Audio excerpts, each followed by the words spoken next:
Hola, ¿qué tal? Qué gusto saludarles de nuevo. Vamos a continuar con el curso y vamos a articular varias de las cosas que hemos estado viendo hasta ahora. Y vamos a hablar del tema de modernidad e individuo, ¿sí? Que es un tema clave. Ya ustedes estuvieron recuperando varios comentarios eh, en el video anterior, estuvieron relacionando con la clase, con otros procesos contemporáneos. No me tengo a comentar cada uno de ellos, pero los estuve checando. También me he dado cuenta que hay personas que no están como siguiendo la clase. Les invito a hacerlo, ¿no? Les invito a hacerlo. eh, Porque, bueno, de alguna forma con las estadísticas de YouTube y todo eso me doy cuenta cuántas reproducciones hay, cuánto tiempo en promedio ven el video y todo eso. Y no es que me interese como estarles como vigilando, sino me gustaría saber un poco cómo les está yendo con todo esto, cómo se están sintiendo. A mí me gustaría que regresando de vacaciones hiciéramos una transmisión en vivo para poder dialogar un poco, ¿vale? Pero sería hasta regresando. Este es el último tema antes de salir de vacaciones. Realmente de vacaciones yo no voy a dejar nada de tarea porque lo que quiero es que descansen. Estamos en una situación difícil, complicada, estamos viviendo muchos procesos hoy que demandan muchos recursos afectivos y sociales.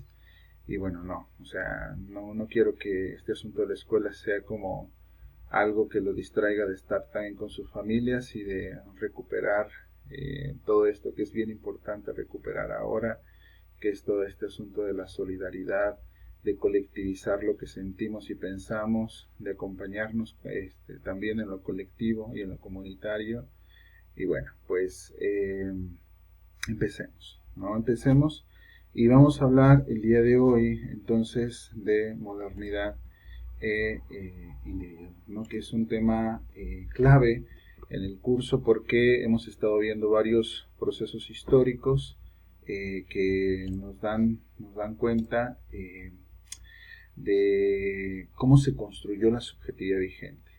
Algo bien interesante del texto de Almudena que les pasé es que parte de una idea muy curiosa que es la idea de la fantasía del individuo, ¿no? Y es bien curioso porque ese texto algo que hace con ese título es atentar contra nuestro sentido común, ¿no? Es atentar contra nuestro sentido común porque pues a nosotros se nos presenta en la vida diaria de que somos individuos, ¿no? De que somos personas individuales. Vamos a ver cómo eso pues tiene que ver con el tipo de subjetividad que se ha construido en este momento histórico, pero también tienen que ver con varios procesos que se empezaron a gestar hace ya bastantes siglos, ¿no?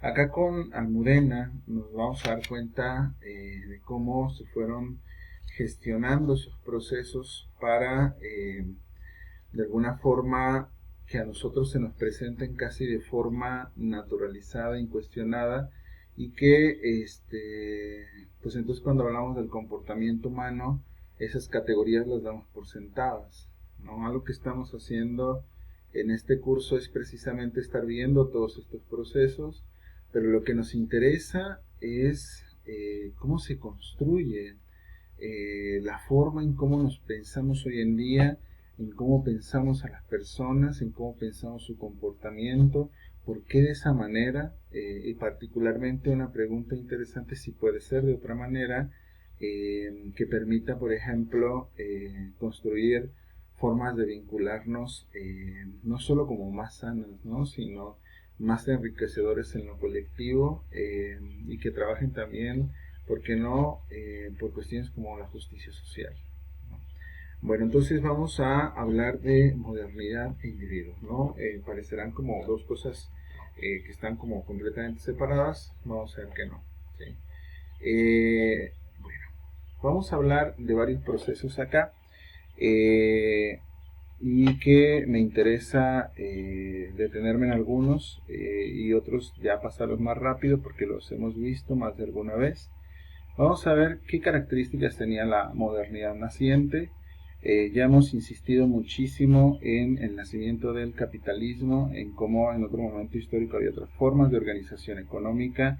En este proceso, precisamente a partir de los procesos de colonización, se origina el capitalismo industrial, ya en este momento industrial, que va a buscar organizar la vida económica a través de la propiedad privada e individual. Interesante esto, porque hay otras formas de propiedad, sí, la propiedad colectiva, ¿sí? Pero este orden social lo que va a hacer es naturalizar la idea de que hay una sola forma de propiedad y que esa forma de propiedad es la propiedad privada e individual, ¿sí?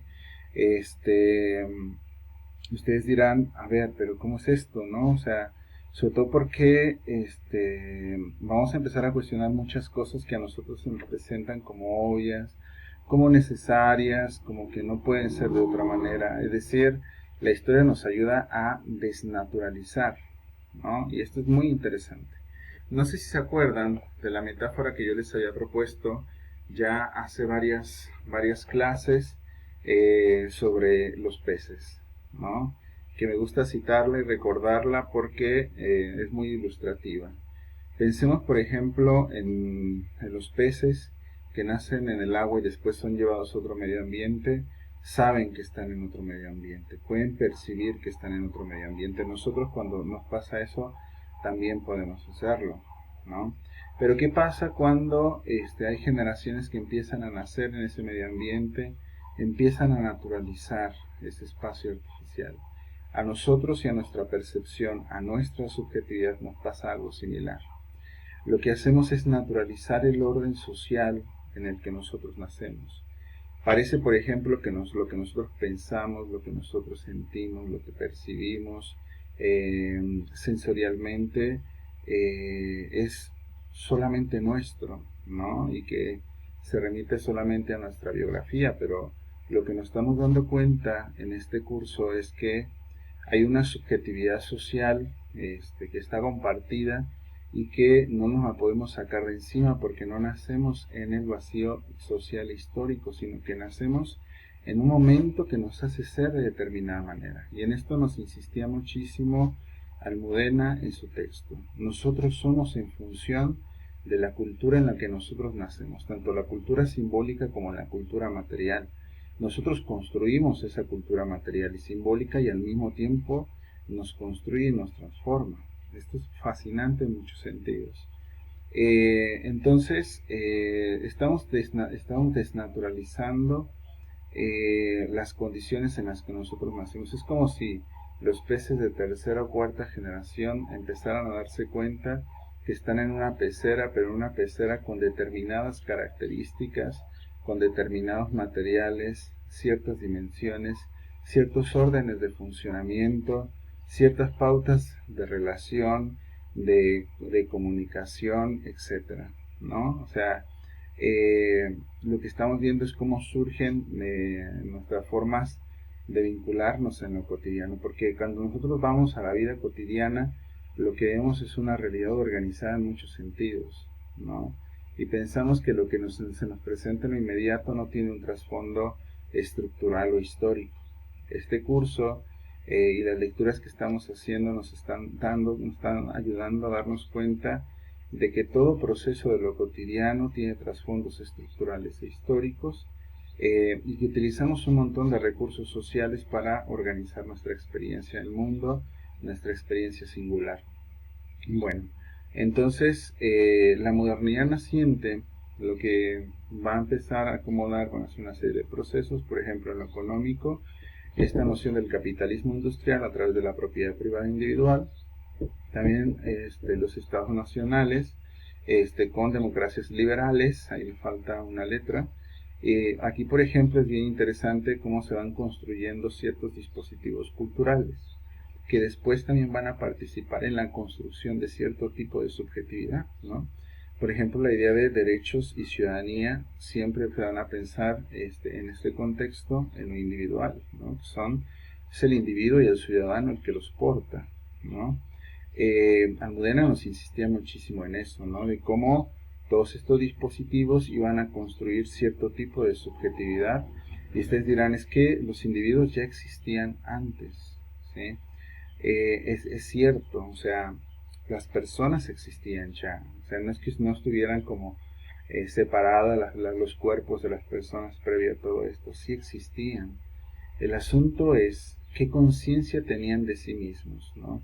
Por ejemplo, en otras sociedades las epístemes eran epístemes más de orden colectivo que individual, ¿no? Con el cristianismo, por ejemplo, se empieza a fundar mucho la idea del individuo, de la culpa individual y de la salvación individual, y empiezan a gestarse muchas de estas formas de pensar la realidad que se van a consolidar en la modernidad. Precisamente lo que hace la modernidad es instalar la epísteme en los sujetos que habitan este momento histórico de la individualidad. Ahorita vamos a ver en qué consiste el imaginario del individuo moderno, ¿no? Porque también tenemos que cuestionar la concepción de sentido común que tenemos sobre el individuo. Bueno, entonces, sigamos. También ya vimos el asunto de la ilustración, ¿no? De cómo la ilustración trabaja la idea de la razón, de cómo a través del ser humano, a través de la manipulación, de la utilización de su razón, puede manipular el mundo, ¿no? Es decir, aquí por ejemplo se deja atrás la idea teológica o metafísica de que la realidad nos es dada por entidades superiores al ser humano.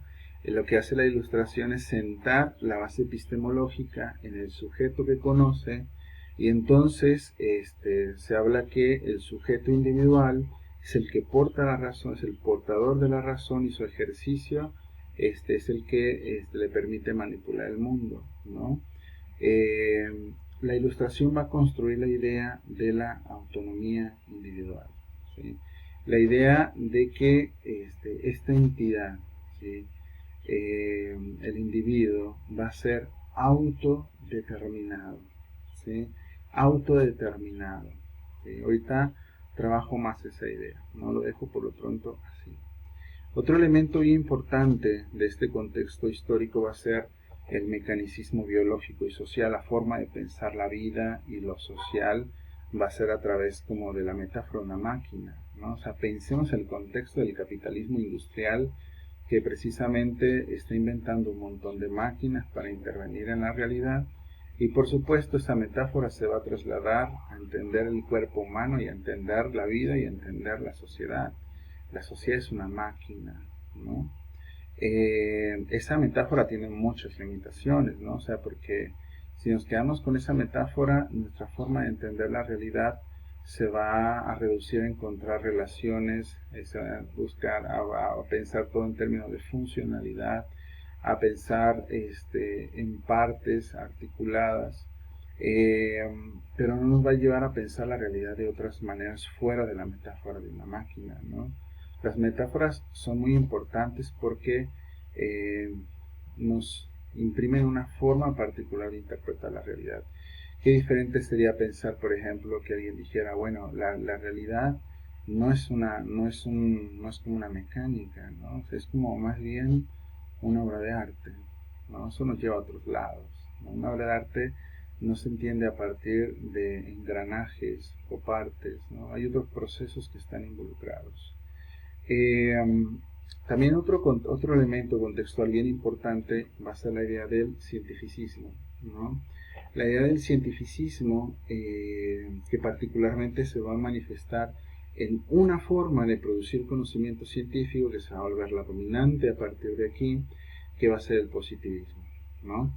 Hay que recordar cómo este contexto del desarrollo industrial del capitalismo se va a llevar también en el contexto de un desarrollo tecnológico extraordinario, en un desarrollo de distintas disciplinas científicas como la física, la química, la biología, que van a cambiar nuestra forma de pensar la realidad, ¿no? O sea, estas ciencias van a intervenir la realidad a través de la experimentación, y a través de la experimentación van a poder conocer muchísimas cosas que siguen organizando gran parte de la vida social, ¿no? O sea, ya veremos más adelante cómo en esta época se descubren los microorganismos. Después se descubre que estos microorganismos pueden no solo crear vida, sino también enfermar a otros. Hay agentes patógenos. Pensemos, si no supiéramos de la existencia de los microorganismos, ¿qué sería del evento contemporáneo de la pandemia que estamos viviendo hoy, ¿no? O sea, ¿cómo se pensaban las pandemias cuando no se tenía idea de que existían agentes patógenos, que existían vectores que transmiten esos agentes patógenos, que intervienen en cuerpos que son huéspedes, y que esos huéspedes pueden enfermar por la presencia, ¿no?, de esos agentes patógenos? O sea, había otros mecanismos, ¿no? El desarrollo de la biología cambia el imaginario que nosotros tenemos sobre la enfermedad y el cuerpo. Ya veremos, cuando veamos el tema de salud, cómo esto se va a articular, ¿no? Pero entonces el positivismo surge, pero surge con una idea de filosofía de la ciencia, es decir, como una forma de orientar el conocimiento, ¿no? Y se empieza a hablar mucho de la idea de ciencia y progreso, particularmente se habla como de estadios sociales, ¿no? De que a lo largo de la historia de la humanidad ha habido distintos estadios que organizaban el conocimiento de distinta manera. Por ejemplo, en el mundo antiguo y parte de la Edad Media se organizaba de forma teológica, es decir, a través de explicación de entidades mágicas, entidades divinas que organizaban la realidad. Después hubo como una parte metafísica también en parte del mundo antiguo, durante la Edad Media, incluso en la parte inicial de la modernidad, que se hablaba de explicaciones metafísicas que pasaban a ser como elementos abstractos que organizaban el mundo, ¿no? Pero no se tenía claridad sobre qué eran esos elementos abstractos que organizaban la realidad, ¿no? Y se hablaba también de un tercer estadio que supuestamente Comte hablaba del estadio positivo, del estadio contemporáneo, que era el estadio de la ciencia, de las ciencias naturales, de la ciencia experimental, que lo que buscaba era aprender los funcionamientos naturales de la realidad, los hechos, documentarlo a través de la realidad empírica, etcétera, ¿no?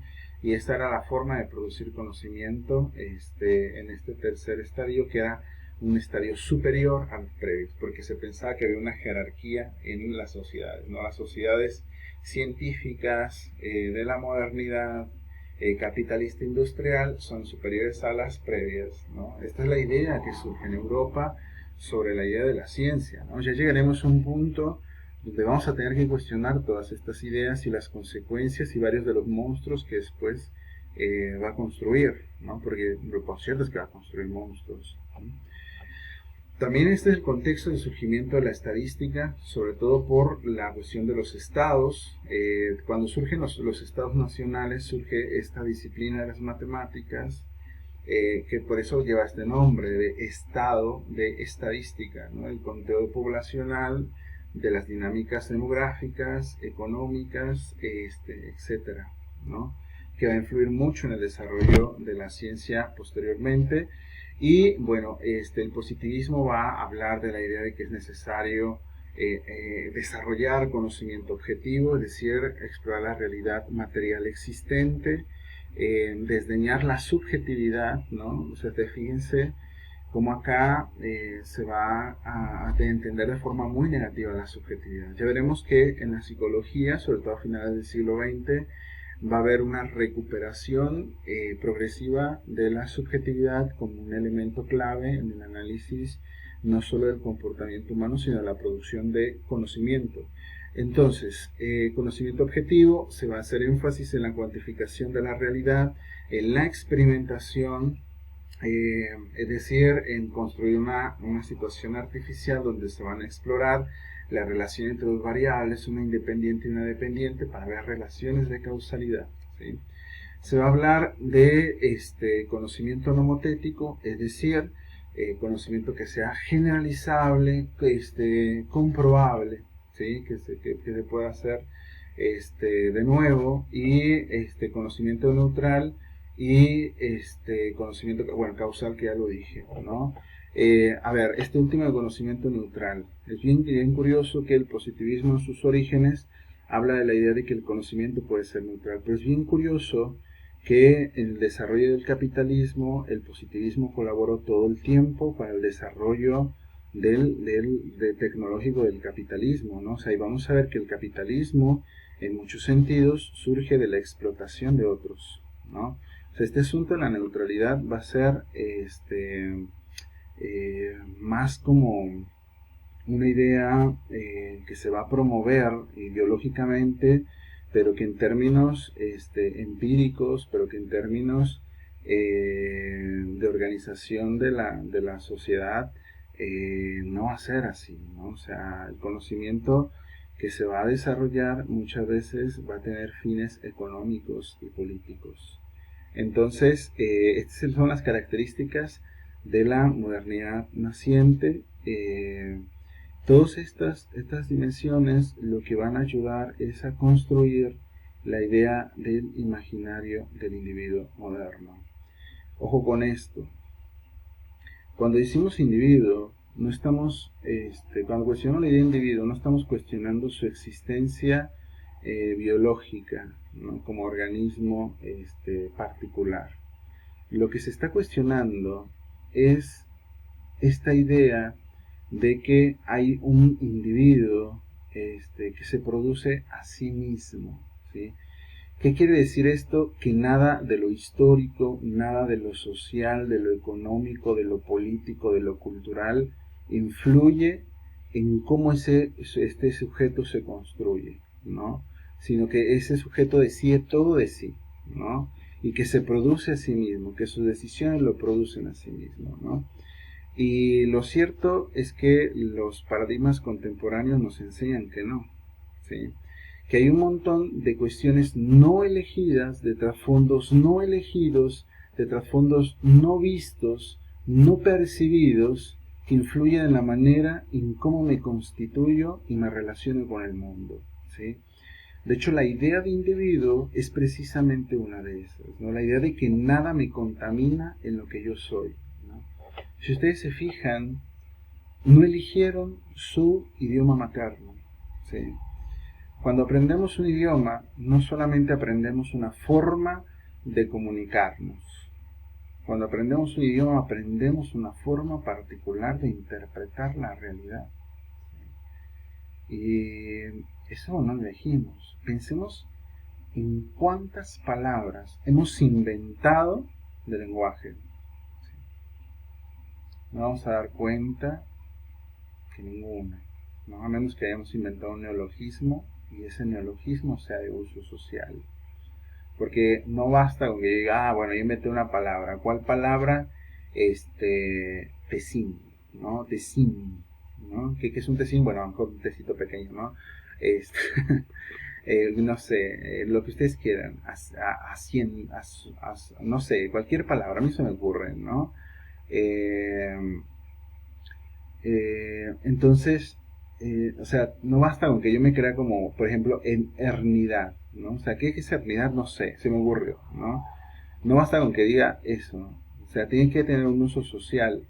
Si ustedes se fijan, la mayor evidencia de que no somos como individuos plenamente determinados es precisamente, plenamente autodeterminados, es precisamente que utilizamos una institución construida colectivamente como es el lenguaje.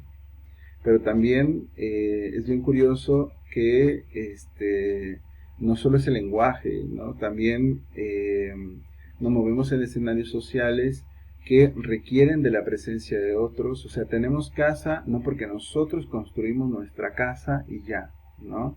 Sino porque hay un montón, no solamente de personas que se dedican a construir casas, sino personas que se dedican a producir los materiales, personas que se dedican a un montonal de cosas que hacen posible la existencia de la casa donde nosotros vivimos, ¿no?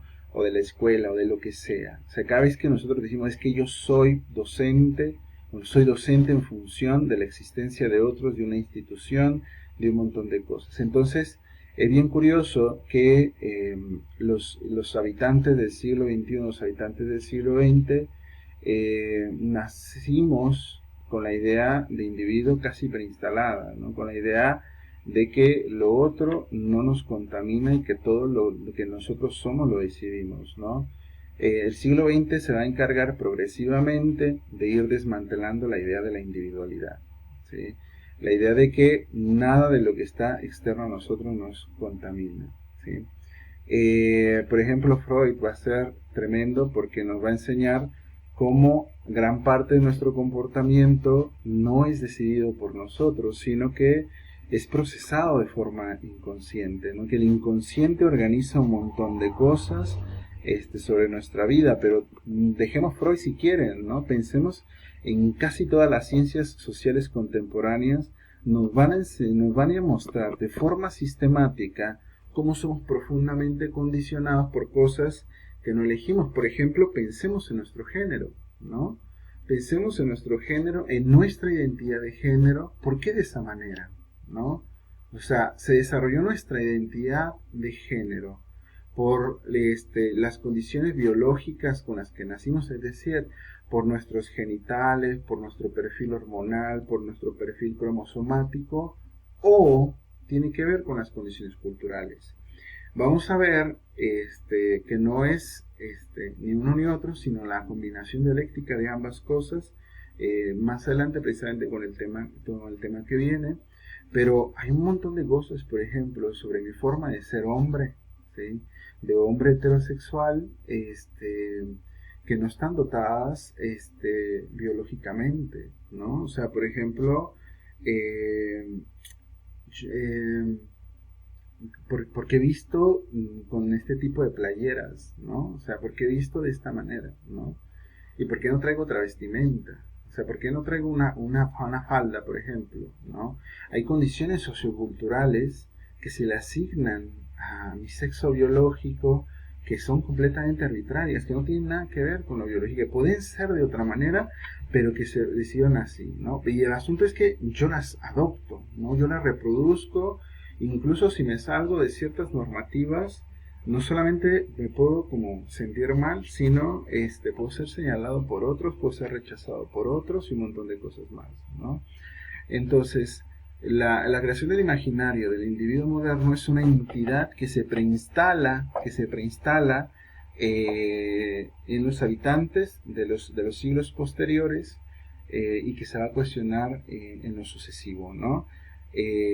Vamos a ver eh, este fondo que no se cuestiona, ¿no? Un fondo que habla bien interesantemente Almudena en su texto, que ella lo menciona como lo negado, ¿no? Lo negado es todo aquello que es parte de nuestro comportamiento, pero que no nos damos cuenta de que es parte de nuestro comportamiento, ¿no? Porque nosotros tenemos como en nuestra cabeza la idea de que somos de determinada manera, ¿no? Y que mucho de eso nosotros lo elegimos, pero hay un montón de fondos no elegidos que son condicionados por el orden sociopolítico naturalizado en el que nosotros habitamos, ¿no? O sea, porque, por ejemplo, pensemos en cómo a muchas personas no solamente se les presenta la idea del amor, ¿no? La idea del amor es interesante, ¿no? Si pensemos si se ha presentado igual en todas las sociedades, en todos los momentos históricos, y nos vamos a dar cuenta de que no, ¿no? Nos vamos a dar cuenta de que no, porque a nosotros se nos presenta, por ejemplo, asociada a una institución, ¿no? En muchos contextos, en el contexto donde nosotros estamos, por ejemplo, aparece mucho pegadita la idea de matrimonio, amor y matrimonio, ¿no? Incluso el matrimonio como un destino casi necesario. Cuando empezamos a desnaturalizar, ¿no? Cuando vemos cómo se gestó históricamente la idea del matrimonio, cuando vemos institucionalmente qué es lo que reproduce, vamos a ver que reproduce el Estado, que reproduce la forma de organización de la propiedad de las sociedades vigentes y que tiene un montón de funciones sociales, pero nada tiene que ver con lo biológico, ¿no?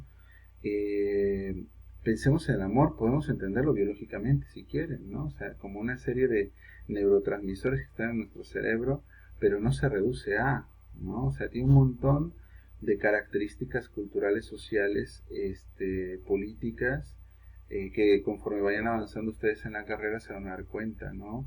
Hay condicionantes sociopolíticos del amor, ¿no? Cuando vayan a la materia de psicología de teoría psicosocial y subjetividad, ahí se ve este tema de la sociopolítica afectiva y cómo las condiciones políticas van configurando las maneras en cómo vivimos las emociones, cómo vivimos el miedo, el amor, la ansiedad, la tristeza, etcétera, ¿no? Pero bueno, entonces Almudena nos decía, pongamos atención en lo negado. Yo voy a sintetizar tres grandes órdenes, ¿no?, de lo negado o del orden sociopolítico naturalizado que organiza parte de nuestro comportamiento y que no nos damos cuenta, ¿no? Primer orden es el orden del capital, el orden del capitalismo, que va a establecer una jerarquía. Es decir, durante los 5 siglos de operación del capitalismo se naturaliza una jerarquía. ¿Y cuál es esa jerarquía? La jerarquía de clase, donde se establece cierta forma de acumulación de capital y de posesión de los medios de producción social.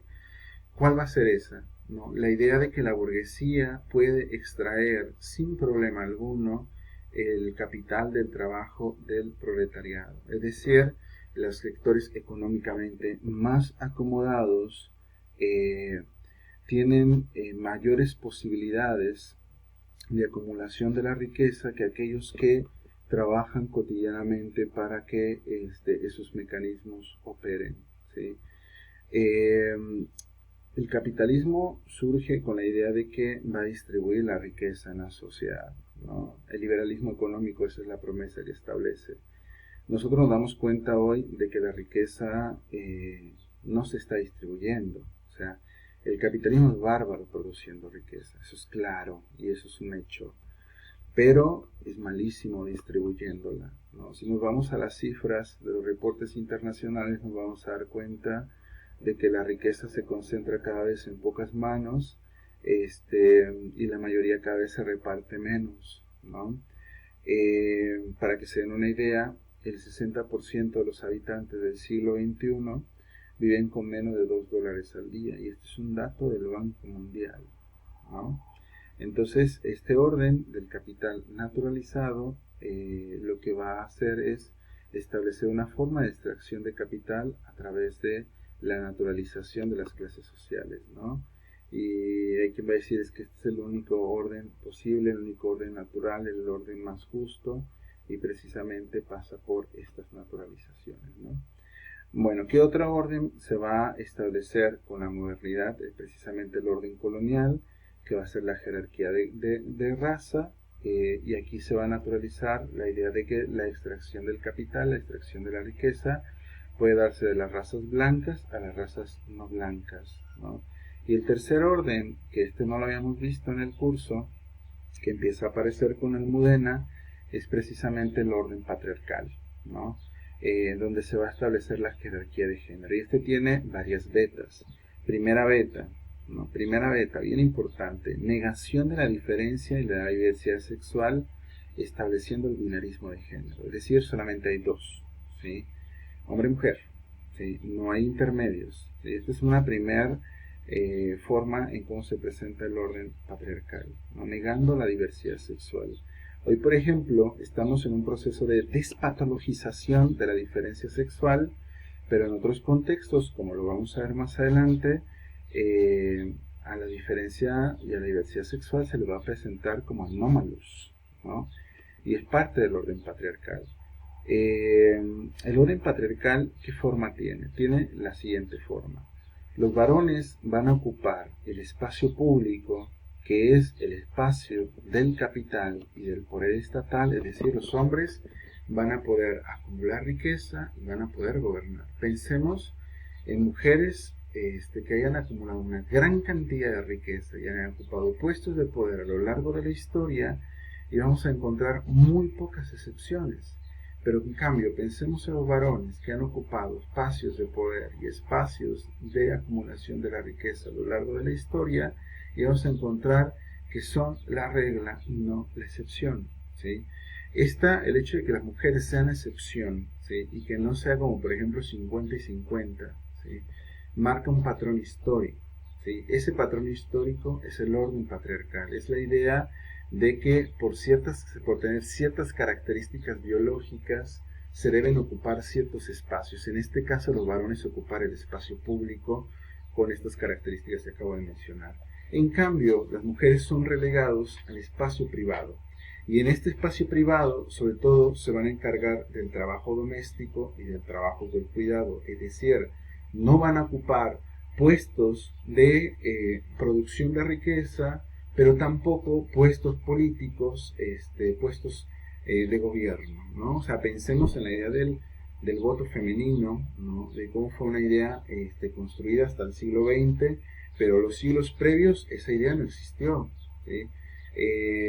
Pensemos como previo al siglo XX, las mujeres que salían del espacio doméstico eran pensadas como entidades anómalas, ¿no? Incluso como no mujeres, ¿no?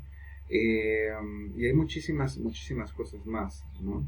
Que ya trabajaremos la próxima clase, pero es esto, el orden patriarcal establece esta relación y entonces se va a extraer capital invisibilizando el trabajo de las mujeres y presentándola como una labor no remunerable. Es decir, toda la chamba de cuidado, toda la chamba de trabajo doméstico no se va a pensar como trabajo, ¿sí? Se va a pensar como una actividad que pues, se hace y ya, ¿no?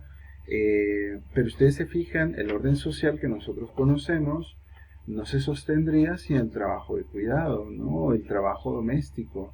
¿Qué habría pasado si nadie cuidara? ¿Qué pasaría si nadie cuidara a los hijos, ¿no? ¿Qué pasaría si nadie hiciera las labores del hogar? ¿Sí? Yo no estoy diciendo que esa labor sea exclusivamente de la mujer. Estoy diciendo que este orden que se está gestando en la modernidad, y bueno, al menos el orden patriarcal incluso previo a la modernidad, lo que va a hacer es naturalizar que hay espacios naturales para hombres y para mujeres, ¿no? Hoy con la presencia de distintos movimientos sociales, particularmente movimientos feministas, esta idea del espacio público y privado, el espacio público para hombres, el espacio privado para las mujeres, se va como disolviendo y eso es lo ideal, ¿no? O sea, por ejemplo, antes las mujeres no podían estar en las universidades, hoy sí están. ¿Por qué? Porque cada vez se está desasociando la idea de que su espacio es exclusivamente el espacio doméstico, el espacio privado, pero ahora pueden también estar en el espacio público, ¿no? Esa desnaturalización precisamente lo que va haciendo es romper con el orden patriarcal, ¿no? Desnaturalizarlo, hacerlo presente. Entonces los negados son partes de este orden sociopolítico de la modernidad que va a organizar nuestro comportamiento y no nos vamos a dar cuenta, ¿sí?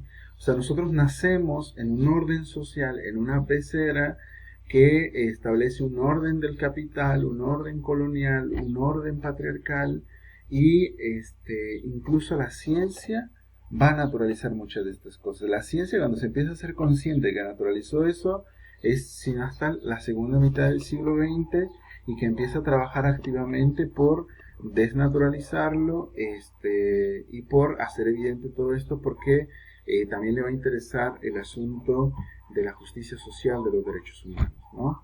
Bueno, ya voy a avanzar más rápido. ¿Qué efectos va a tener en la subjetividad de esta herencia de los siglos, desde el siglo XV al presente? Bueno, va a instalar, por ejemplo, los imaginarios cientificistas sobre la comprensión del mundo basados en el paradigma positivista, es decir, que solamente el conocimiento científico es el que tiene las características que promueve el positivismo, objetividad, experimentación, cuantificación, conocimiento nomotético, neutralidad, y que todo aquello que no cumple esos criterios se va a pensar como algo desechable. Y vamos a ver en la siguiente diapositiva que van a surgir otros paradigmas científicos alternativos que van a cuestionar esas ideas.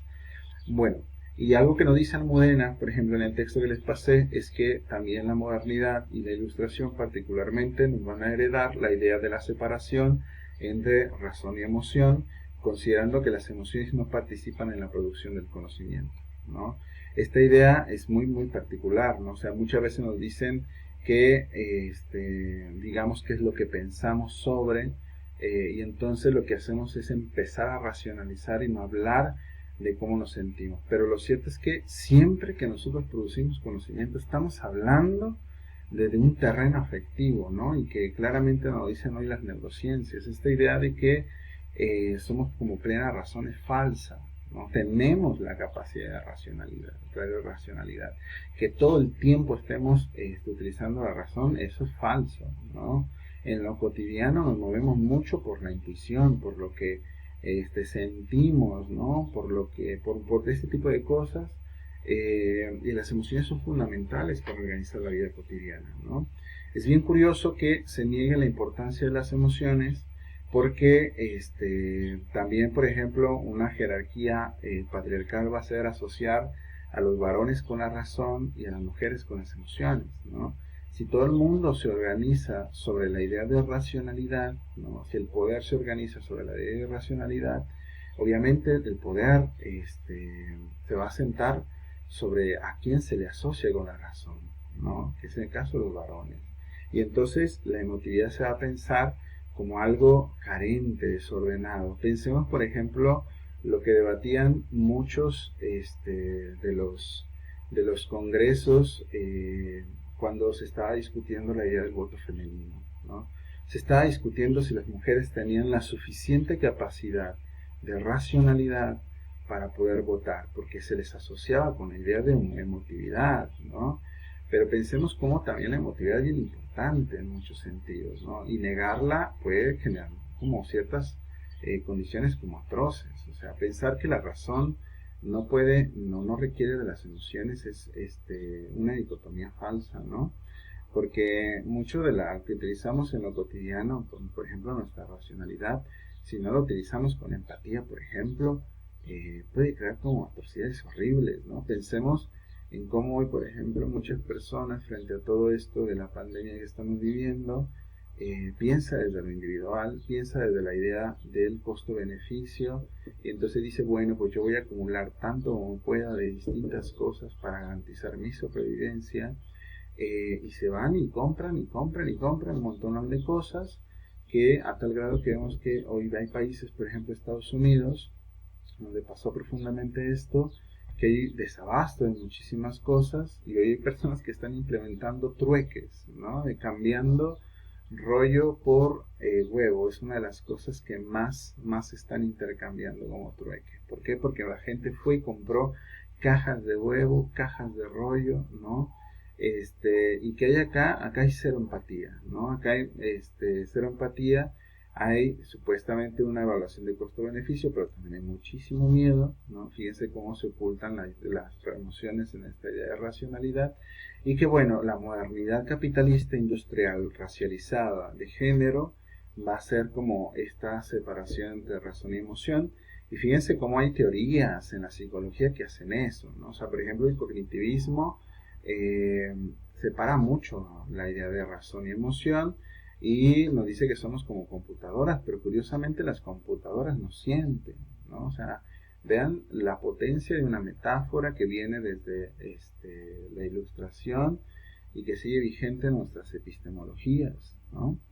Bueno, entonces, también qué más va a pasar acá, la herencia de la concepción mecanicista de la realidad, esta idea de buscar factores, de describir elementos aislados, ¿no?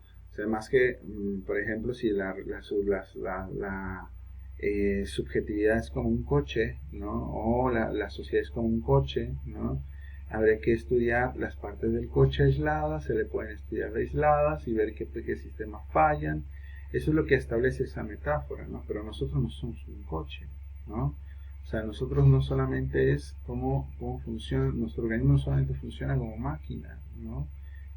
Funciona en de mucho más forma, mucho más compleja, ¿no? Intentamos saber la idea de fractal. Eh, y bueno, ¿qué otra cosa nos hereda? La idea de que los actores sociales se piensen a sí mismos como individuos autónomos, separados de los conjuntos sociales, ¿no? O sea, la mayor herencia de la modernidad es la idea del individuo, ¿no? O sea, fíjense cómo en su discurso, en nuestro discurso, ¿no? Aparece todo el tiempo la idea de individuo como punto de partida epistemológico para explicar cualquier cosa, ¿no? Queremos explicar el comportamiento de las personas y queremos solamente partir de lo individual, ¿no?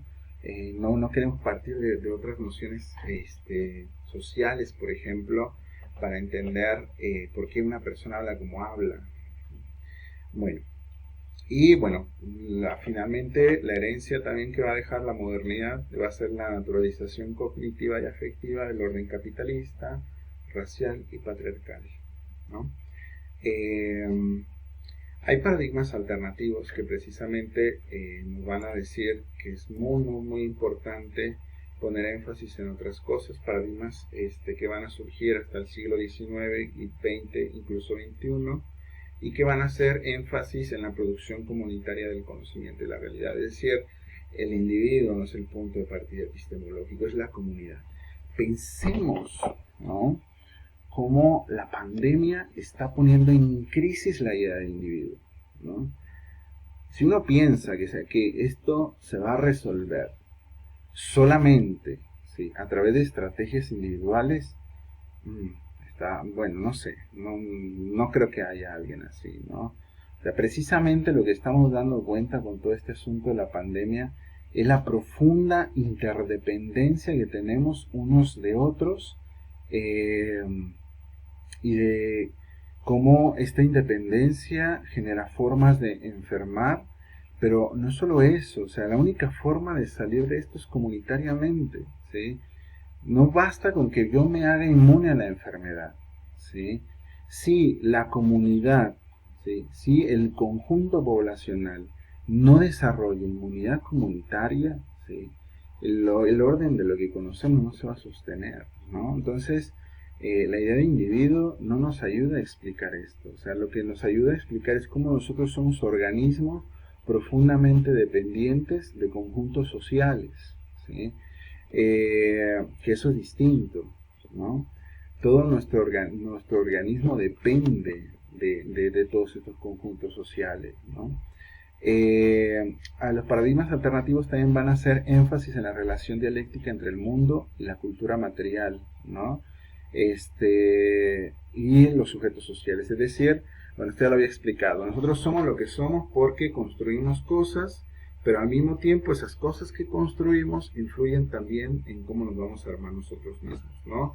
Ahí Almudena da el ejemplo de Facebook, bien interesante, con Zuckerberg, porque lo que hace es que este sujeto construyó Facebook precisamente por las condiciones materiales que tenía, pero cuando construye Facebook, ahora Facebook está participando en la construcción de nuestra subjetividad para vincularnos en la realidad contemporánea, ¿no? Pensemos cómo sería esto sin Facebook o las redes sociales, sin todo este proceso de desterritorialización de las relaciones sociales que hoy vivimos, ¿no?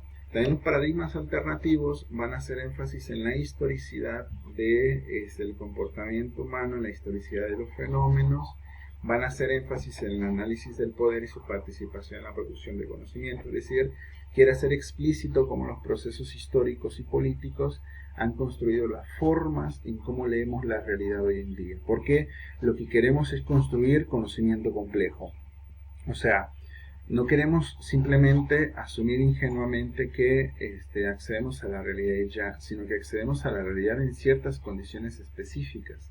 Por eso, por ejemplo, acá se utiliza mucho la metáfora fractal de la realidad. ¿Qué es un fractal? Es esto que está acá arribita, y que, bueno, es elemental, ¿no? Es elemental para entender esto, porque el fractal lo que nos ayuda a ver es cómo una parte le da forma a todo el conjunto y que no podemos entender esa parte si no dimensionamos la realidad en sus conjuntos, porque esas partecitas van a ir quedando infinitamente partes similares, ¿no?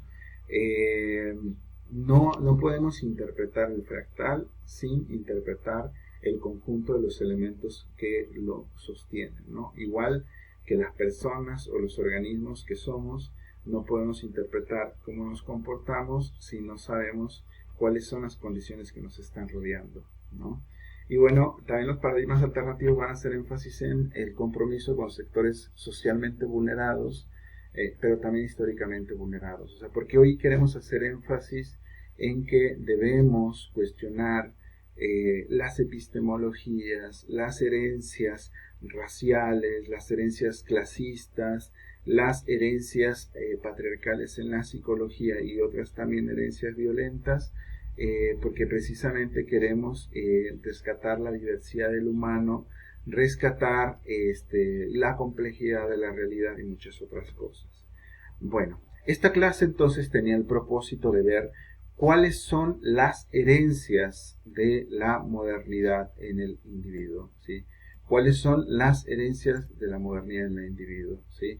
¿Por qué? Porque la psicología que va a surgir en el siglo XX, ¿sí?, va a insistir en analizar el comportamiento individual, ¿sí? O sea, fíjense en esto, o sea, recordemos Freud, Skinner, bueno, todos esos que están en la primera mitad del siglo XX van a hacer énfasis, van a decirnos bien, así bien, constantemente la idea de que hay que analizar el comportamiento del individuo, ¿sí? Y ustedes lo van a seguir viendo en sus clases, porque hay muchas teorías que no se han puesto a cuestionar todas estas genealogías, todas estas herencias, porque no se han actualizado con las contribuciones de los estudios críticos de finales del siglo XX y de principios de este. Nosotros sí queremos hacerlo y por tanto desde ya nos vamos a poner a cuestionar todo esto, ¿no? Todo esto. Bueno, entonces con esto concluyo esta sesión. Les voy a pedir que a partir de todo esto, de la lectura, elaboren un reporte para la sesión, ¿de acuerdo? Les voy a pasar también la presentación para mayor facilidad. Bueno, se acercan las vacaciones, insisto, yo quiero que descansen, no les voy a dejar tarea de vacaciones. Lo que sí voy a hacer es más o menos en la segunda semana, por ahí en la semana de Pascua, subirles la actividad de la semana que viene.